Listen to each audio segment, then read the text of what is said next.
सिद्धेभ्यः नीरनिधि से धीर हो, वीर बने गंभीर, पूर्ण तैर कर पालिया भवसागर का तीर। अधीर हो मुझे धीर दो, सहन करो सब पीर।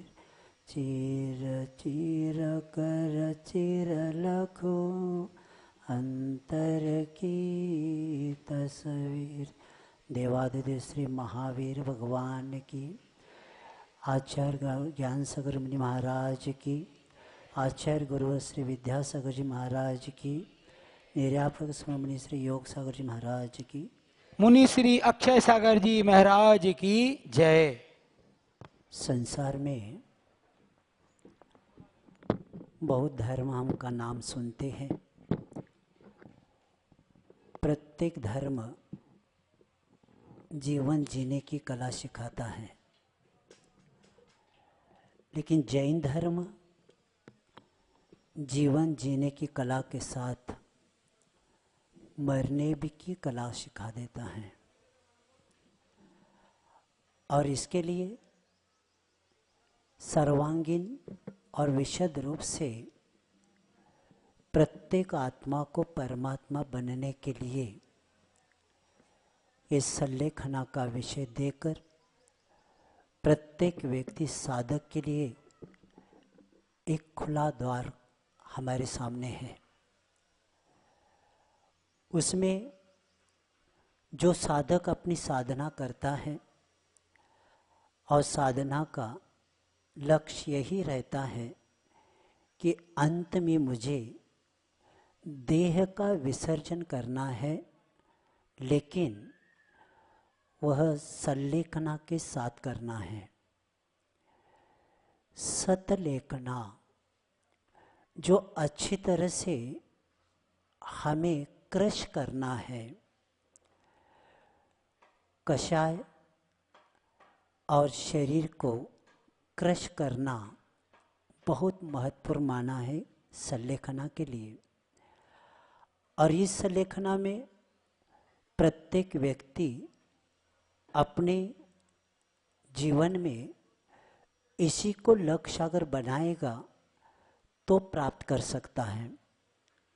लेकिन संसारी इस संसार के दौड़ धूप में अपना कार्य करता रहता है और उसको बाद में पता भी नहीं चलता कि मृत्यु के पास मैं पहुंच गया हूं, और उसी में वह निकल जाता है।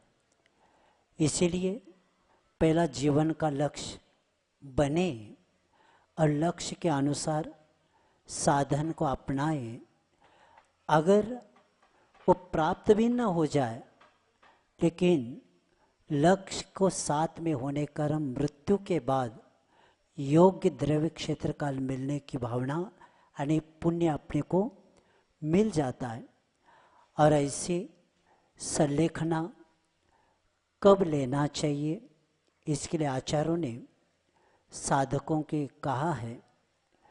उपसर्ग है, दुर्भिक्ष जब पड़ जाता है, जब व्यक्ति बुढ़ापन प्राप्त करता है और जब रोग को प्राप्त करता है, तब उनको कहा है जब इसका हम प्रतिकार नहीं कर पाते हैं तब आपको धर्माय तनो विमोचन माहू, धर्म के लिए शरीर का विमोचन करना है। ये शब्द विमोचन शब्द बहुत महत्वपूर्ण है। एक छोड़ना होता है और एक छूटना होता है।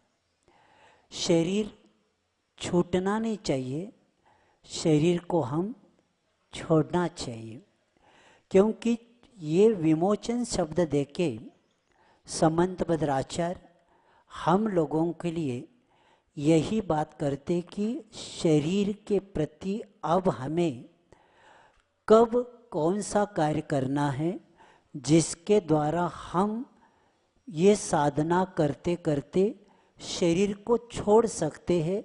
शरीर छूटना नहीं चाहिए, क्योंकि अभी तक धर्म के साथ जिए हैं तो धर्म के साथ ही मरण होना चाहिए, और संलेखना को प्राप्त करना ही धर्म के साथ ही मरण हमारा हो जाता है। और जो व्यक्ति संलेखना नहीं ले पाता उनके लिए कहा है कि जीवन में आपने इतना कार्य किया लेकिन अंतक्रियाधिकरणम तप फल सकल दर्शन स्तुवते। आचार्य संबंधभद्र महाराज कहते कि अंत में प्रत्येक व्यक्ति को तप का फल अगर कोई है तो सर्वज्ञ देव हमें बताते हैं कि प्रत्येक व्यक्ति को अंत में संलेखना लेना ही चाहिए। अगर नहीं लेते तो उन्होंने कहा जीवन भर शस्त्र चलाने का ज्ञान प्राप्त किया और जब लड़ाई का समय आया तो शस्त्र उन्होंने नहीं चलाया, तो इससे क्या होगा।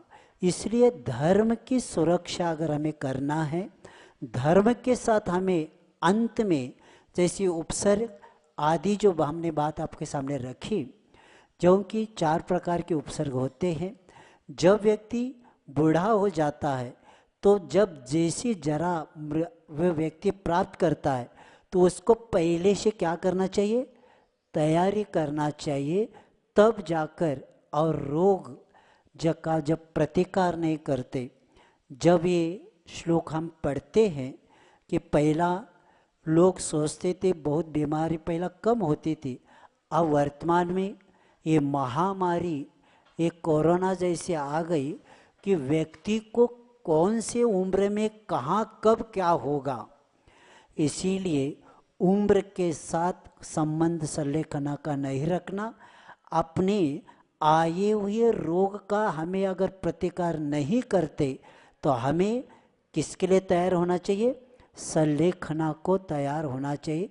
जब गुरु महाराज संलेखना प्रकरण पढ़ा रहे थे अमरकंटक में, तब आचार्य महाराज जी ने कहा था जिस तरह मिलिट्री वाले को कभी भी ऑर्डर आ सकती है, ऐसा नहीं कि रात के 12 बजे सुबह इनको ऑर्डर देंगे, रात के 12 बजे भी ऑर्डर मिलिट्री में आ सकती है।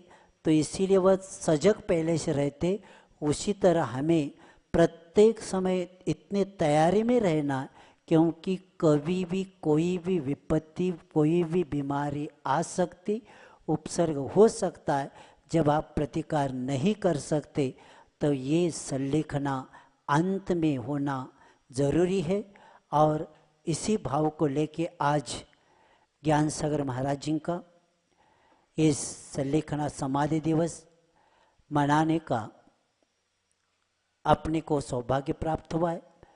और यह लक्ष्य हमारा यही रहेगा कि ऐसे महान साधक जिन्होंने साहित्य की साधना अपने जीवन में प्रत्येक क्षेत्र में साधना करते हुए अंत में जो जीवन का लक्ष्य था उसी लक्ष्य को प्राप्त करने की दृष्टि से जब आचार्य पद छोड़ के जब मुनि विद्यासागर जी को पद दे रहे थे, तब थोड़ा सा विकल्प मुनि विद्यासागर जी को हुआ। तब 4 शब्द उन्होंने वहाँ रखे कि आपका कर्तव्य, आपकी गुरु सेवा और आपकी भक्ति और आगम का उल्लंघन नहीं होना चाहिए। ये 4 शब्द रखे उन्होंने मुनि विद्यासागर जी को ये अपना पद देकर नीचे बैठकर, अब उनका शरीर इतना शिथिल होता गया, गठिया जैसा रोग ऐसा हुआ, पूरे जड़े पूरे शरीर में वेदना बढ़ती गई। तब वे पूज्यपाद महाराज जी का वह इष्टोपदेश का स्मरण में आता है कि दुख संदो भागित्वम संयोगा देहिना त्यजामें ततः सर्व मनोकाय कर्म भी। जब दुखों का समूह जब आ जाता है और उसका एक ही कारण है शरीर, जैसे अभी मुनीषी शंभो सागर जी ने कहा कि आधि व्याधि और उपाधि, जो मानसिक विकार होते हैं उसको आधि बोलते हैं, जो शारीरिक बीमार या विकार होता है उसको व्याधि बोलते हैं, और बौद्धिक विकार को उपाधि बोलते हैं। तब जब व्यक्ति इस आधि व्याधि और उपाधि से बचना चाहता है और जन्म मरण और शरीर आदि जो भी हमें संयोग मिला है, इस संयोग से और वियोग से हमें बचना है, तो हमें वह योग की ओर आना पड़ेगा। और इसीलिए उन्होंने संलेखना की बात रखी। और ये दुख का कारण जो शरीर है, जन्म मरण है, क्योंकि पंचास्तिकाय में आचार्य कहते हैं कि कर्म जब तक रहेगा तब तक यह जीव गति से गत्यांतर चतुर्गति में परिभ्रमण करेगा और जन्म लेते ही शरीर को प्राप्त करेगा। शरीर को प्राप्त करते ही उसके पीछे इंद्रियां मिलेगी और इंद्रियों के पीछे विषय मिलेंगे और विषयों के पीछे और पुनः राग द्वेष हो जाएगा और उस राग द्वेष के पुनः कर्म का बंद हो जाएगा। और ये अनंत काल का संसार को शांत अगर करना है तो प्रत्येक व्यक्ति को संलेखना लेना ही पड़ता है।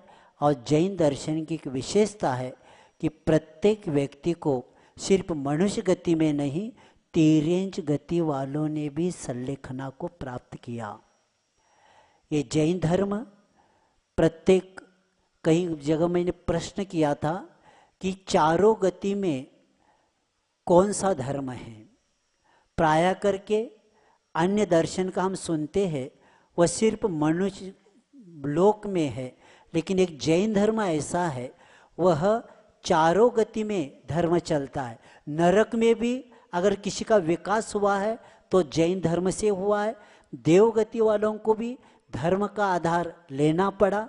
तिर्यंच गति में जो भी सामान्य कुत्ता भी नमोकार मंत्र सुन के अंत में देवगति को प्राप्त करता है। अने चारों गति में अगर कोई धर्म है तो वह जैन धर्म है। और इसीलिए विश्व धर्म, ऐसे धर्म के द्वारा ये संलेखना का, तो ज्ञान सागर महाराज जी ने इसी भाव को इस संयोग वियोग से बचने के लिए और अंत में जो हमारा जीवन का लक्ष्य है, साधक जीवन का लक्ष्य यही रखता है। क्योंकि हम पंच कल्याण भी देखते हैं, पंच कल्याण में गर्व कल्याणक से लेकर मोक्ष कल्याणक का विषय होता है। और हमारे आचार्य भी जब 53 क्रिया की बात करते हैं तो वहाँ से गर्व से लेकर निर्वाण तक चर्चा करते हैं। यानी प्रत्येक जीव को गर्भ में आने के बाद निर्वाण तक का यहाँ संस्कार मिल जाता है। लेकिन अन्य दर्शन का हमने पढ़ा था वहाँ 53 क्रिया नहीं, वहाँ 16 क्रिया है, जन्म से लेकर स्मशान तक। वहाँ परमात्मा बनने की चर्चा नहीं, गर्भ में भी चर्चा नहीं है, जन्म से लेकर स्मशान तक की 16 संस्कार उनके यहाँ है। और हमारे यहाँ 53 क्रियाएं हैं जो गर्भ से लेकर अंतिम निर्वाण तक को प्राप्त कराने वाले। और इसी के कारण प्रत्येक आत्मा को परमात्मा पद तक पहुँचाने वाला ये जिन धर्म है। और ज्ञान सागर महाराज जी ने इसी को अपनाकर अपने जीवन की सार्थकता किया। और आज के दिन ही 10:50 पर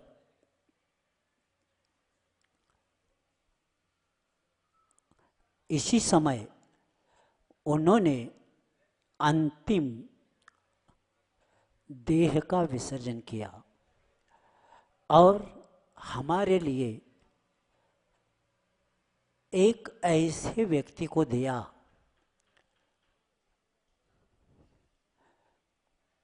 कल आपने आचार्य महाराज जी की वेदना को देखा होगा।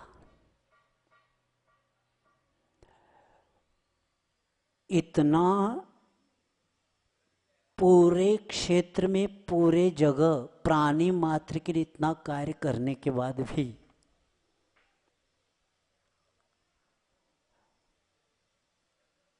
आचार्य महाराज ने कहा मैंने कुछ नहीं किया। जो ज्ञान सागर महाराज जी ने ऐसे कार्य किए हैं वैसे कार्य मैंने नहीं किया। करने के बाद भी कर्ता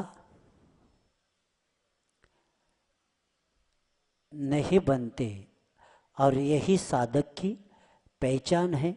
और कल का जो कार्यक्रम हुआ था, एक जैन दर्शन में जो लुप्त इतिहास था उसको जागृत करके अब हर गृहस्थ, आचार्य महाराज इरापत के समय कह रहे थे दक्षिण में भी संदेश आ रहा है, हमें भी क्षुल्लक दीक्षा लेना है।